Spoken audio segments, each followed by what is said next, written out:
ഒരിക്കലും എനിക്ക് ആകസ്മികമായിട്ടൊരു അനുഭവം ഉണ്ടായി. ഞാൻ കോട്ടയത്ത് നിന്ന് മദ്രാസ് മെയിലിൽ തൃശ്ശൂർ വന്നിറങ്ങിയതാണ്. ട്രെയിൻ ലേറ്റ് ആയിരുന്നു. 8:30 വരേണ്ട ട്രെയിൻ വന്നപ്പോൾ 10:30 ഒരു ചാറ്റം മഴ ഉണ്ടായിരുന്നു. കുട എടുത്തിട്ടുണ്ടായില്ല. ഞാൻ എൻ്റെ ബാഗ് തലയിൽ വെച്ചിട്ട് നടക്കുകയാണ്. കാരണം ഓട്ടോറിക്ഷ കിട്ടാനില്ല. ഇപ്പോൾ ദിവാഞ്ചി മൂല എന്ന് പറഞ്ഞാൽ ഒരു 150 മീറ്റർ മുന്നോട്ട് പോയാൽ ഒരു ജംഗ്ഷൻ ഉണ്ട്. അവിടുന്ന് ഒരു ഓട്ടോറിക്ഷ കിട്ടുന്ന വെച്ചിട്ട് ഞാൻ ഇങ്ങനെ തിടുക്കത്തിൽ നടക്കുകയാണ്. പെട്ടെന്ന് ഒരു ഓട്ടോറിക്ഷക്കാരൻ എൻ്റെ പിറകിൽ വന്നിട്ട് ഹോൺ അടിച്ചു. എൻ്റെ വിളിച്ച് ഫാദർ കയറുന്നുണ്ടോ? ഞാൻ പറഞ്ഞു, മോനെ എനിക്കൊരു ഷോർട്ട് ഡിസ്റ്റൻസ് ആണ്, കിഴക്കേ കോട്ട വരെ പോകുന്നുണ്ടോ, നിനക്ക് ലോങ് ഡിസ്റ്റൻസ് കിട്ടിയാലേ പിന്നെ ഞാൻ കയറിയിട്ട് വഴക്ക് കൂടണ്ട. അപ്പം പറഞ്ഞില്ല, ഞാൻ ഫാദറെ കണ്ടിട്ട് വന്നതാണ്. അപ്പം ഞാൻ ഉടനെ തന്നെ ഇത്ര താല്പര്യത്തോടു കൂടി എന്നെ വന്ന് ക്ഷണിച്ചത് കൊണ്ട് ആ ഓട്ടോറിക്ഷയുടെ പേരൊന്ന് വായിച്ചു. വചനകൂടാരം എന്നാണ് എൻ്റെ പേര്. അപ്പം എനിക്ക് മനസ്സിലായി കരിസ്മാറ്റിക് തലയ്ക്ക് തട്ടിയ പാർട്ടിയാണ്.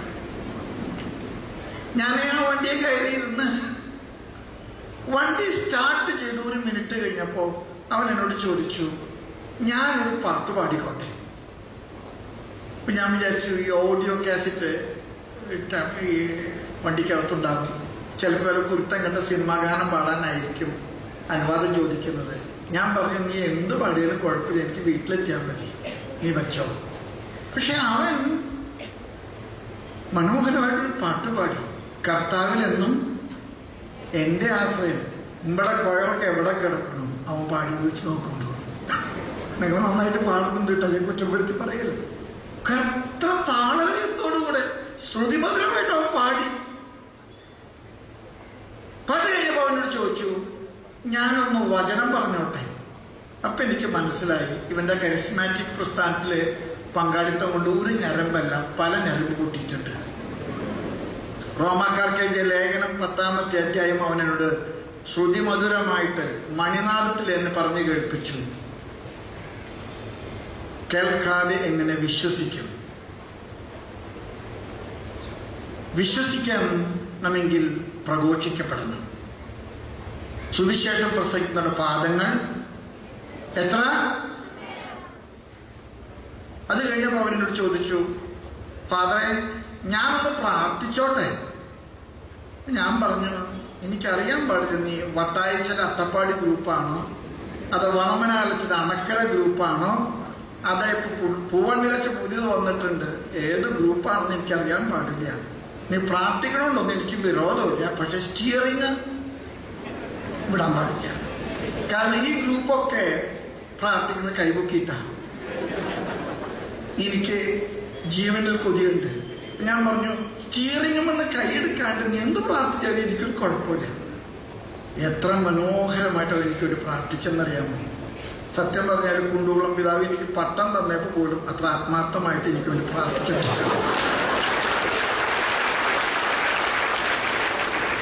പിതാവിന് ആരോഗ്യം കൊടുക്കണേ, പിതാവിന് ആയുസ് കൊടുക്കണേ, പിതാവിന് വരദാനങ്ങൾ കൊടുക്കണേ, പിതാവിന് കൃപ കൊണ്ട് നിറയ്ക്കണേ, പിതാവിനൂടെ ഒരുപാട് പേര് സുവിശേഷം അറിയട്ടെ.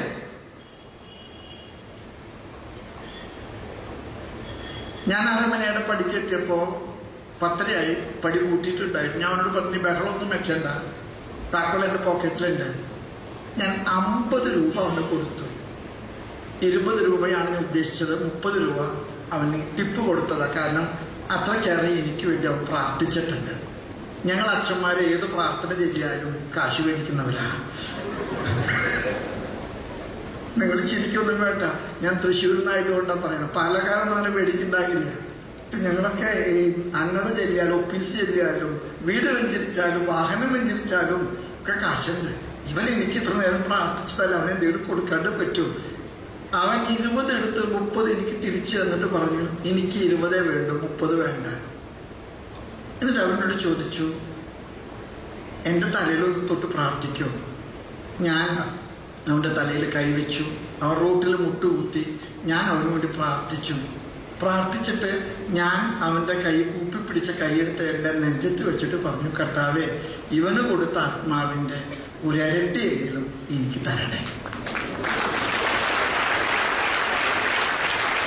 അവനോട് പറഞ്ഞൊരു വാചകം ഞാൻ കൂടെ പറയാണ്, ഫാദറെ, ഞാനൊരു നുറച്ച കമ്മ്യൂണിസ്റ്റുകാരനാണ്. എൻ്റെ പേര് വർഗീസ് എന്നാണ്. ജീവിതകാലത്ത് ഒരിക്കലും പള്ളിയിൽ പോയിട്ടില്ല. എൻ്റെ അപ്പനും കമ്മ്യൂണിസ്റ്റുകാരനായിരുന്നു.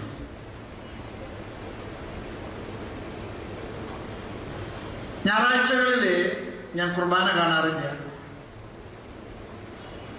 കുമ്പസാരിക്കാറില്ല. ഒരു റോഡ് അപകടത്തിൽ ഞാൻ തളർന്ന് കിടപ്പായി. എന്നെ കാണിക്കാത്ത ഡോക്ടർമാരും കൊണ്ടുപോകാത്ത ആസ്പത്രികളും കഴിക്കാത്ത മരുന്നുകളും ഇല്ല. ആർക്കും എന്നെ സുഖപ്പെടുത്താൻ പറ്റിയില്ല. ഞാൻ 4 കൊല്ലത്തോളം കിടപ്പാണ്. എൻ്റെ ഭാര്യ എന്നെ പൊന്നുപോലെ നോക്കി. എൻ്റെ മലമൂത്ര വിസർജനങ്ങൾ വരെ കൈകൊണ്ടെടുത്ത് മാറ്റുന്നേ. എനിക്ക് ഭക്ഷണം കോരി തരുന്ന അവളാ. എന്നെ പലപ്പോഴും എടുത്ത് കുളിപ്പിക്കുകയും കിടത്തുകയൊക്കെ ചെയ്യുന്ന അവളാ. എനിക്ക് അവളോട് ഒരുപാട് കടപ്പാടുണ്ട്. അവള് 2 കൊല്ലം മുമ്പ് എന്നോട് പറഞ്ഞു, ഈ പോട്ടയിൽ രോഗികൾക്കൊരു ധ്യാനം നടക്കുന്നുണ്ട്, ചേട്ടാ ഒന്ന് പോകാമോ? ഞാൻ വിശ്വസിച്ചിട്ട് പോയതല്ല. എന്റെ മലമൂത്രം വരെ എടുക്കുന്ന അവള് എന്നോട് ചോദിച്ചപ്പോ അവൾക്കൊരു സന്തോഷത്തിന് വേണ്ടി പോയതാണ്. 4-ാം ദിവസം അവിടെ അനൗൺസ് ചെയ്ത് രോഗശാന്തി പ്രാർത്ഥനയുടെ വേളയില് തളർന്നു കിടക്കുന്ന ഒരു രോഗി നടന്ന് സ്റ്റേജിലേക്ക് വരാൻ കർത്താവ് ആവശ്യപ്പെടുന്നു. എനിക്കത് കേട്ടതുപോലെ തോന്നിയില്ല. കാരണം എനിക്ക് അങ്ങനെ ഒരു കൃപ കിട്ടുമെന്ന് ഞാൻ വിചാരിച്ചിട്ടില്ല. അച്ഛൻ 3 പ്രാവശ്യം വിളിച്ചു പറഞ്ഞിട്ടും ആരും പോകാണ്ട് വന്നപ്പോ എന്റെ ഭാര്യ എന്നോട് പറഞ്ഞു, ചേട്ടൻ ആരും പോകുന്നില്ല, ചേട്ടനെ കുറിച്ചാണ് തോന്നണേ, ഒന്ന് എഴുന്നേൽക്ക്. അവൾക്ക് സന്തോഷം കൊടുക്കാൻ വേണ്ടി അവള് തന്ന കരത്തിന്റെ ബലത്തില് ഞാൻ എഴുന്നേറ്റു. ഒറ്റടി വെച്ച് ഞാൻ നടന്നു. ഞാൻ സ്റ്റേജിലേക്ക് എത്തുമ്പോഴേക്ക് കയ്യടിയായി. സ്റ്റേജിലേക്ക് അവൾ എന്നെ കയറ്റി. അച്ഛനോട് പറഞ്ഞു, ആ കയ്യിലെ വടി മാറ്റാൻ പറഞ്ഞു, നേരെ നിൽക്കാൻ പറഞ്ഞു. നിന്ന വീട് പോകുമെന്ന് ഞാൻ കരുതി. ഞാൻ വീണില്ല, പരിപൂർണ സൗഖ്യമായി.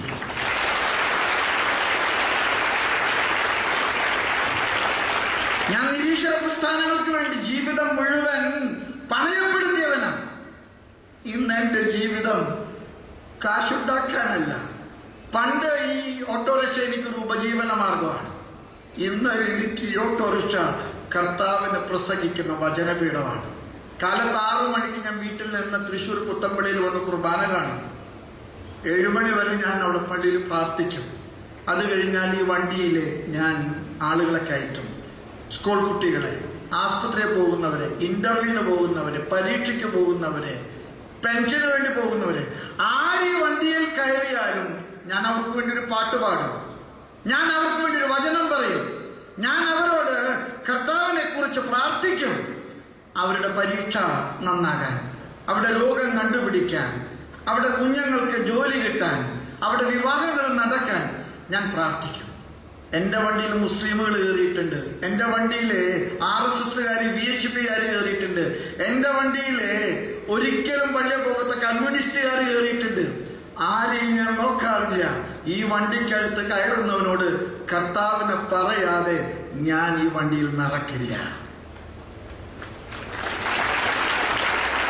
ഞാൻ ടെലിവിഷൻ കാണാറില്ല, ഞാൻ പത്രം വായിക്കാറില്ല.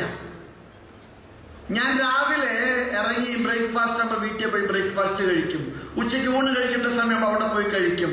രാത്രിയിലെ കുടുംബ പ്രാർത്ഥന കഴിഞ്ഞ് വണ്ടി എടുത്ത് 11 മണി ഉറക്കം വരുന്നത് വരെ ഈ വണ്ടിയുമായിട്ട് ഞാൻ ചുറ്റിക്കറങ്ങും. ഒരുപാട് കള്ളുകുടിയന്മാരെ ഞാൻ കണ്ടുമുട്ടിയിട്ടുണ്ട്. അവരെ ഞാൻ വീട്ടിൽ ഇറക്കി കൊടുത്തിട്ടുണ്ട്. പിന്നെ കാണുമ്പോൾ അവരെ ഞാൻ ഡി-അഡിക്ഷൻ സെന്ററിൽ കൊണ്ടുപോയിട്ട് ചികിത്സിച്ചിട്ടുണ്ട്. എനിക്ക് അച്ഛനെ പോലെ വചനം പ്രഘോഷിക്കാൻ, വേദികളിൽ കയറി നിൽക്കാനുള്ള ധൈര്യമില്ല. പക്ഷെ എന്റെ വണ്ടിക്കകത്ത് കയറുന്നവൻ വണ്ടിയിൽ നിന്ന് ഇറങ്ങുന്നതിന് മുൻപ് അവനോട് ഞാൻ കർത്താവിനെ പ്രസംഗിച്ചേ വിടുകയുള്ളൂ എന്ന് ഉറച്ച തീരുമാനമാണ്. മിഷൻ പ്രവർത്തനം എന്ന് പറയുന്ന നോർത്ത് ഇന്ത്യയിലേക്ക് പോകുന്നതും കാനഡയ്ക്കും ഉഗാണ്ടയ്ക്കും പോകുന്ന ഒന്നുമല്ല. എനിക്കും നിങ്ങൾക്കും ചുറ്റുമുള്ളവരോട്, കണ്ടുമുട്ടുന്നവരോട് കർത്താവിനെ പറയാനുള്ള ചങ്കൂറ്റമാണ്.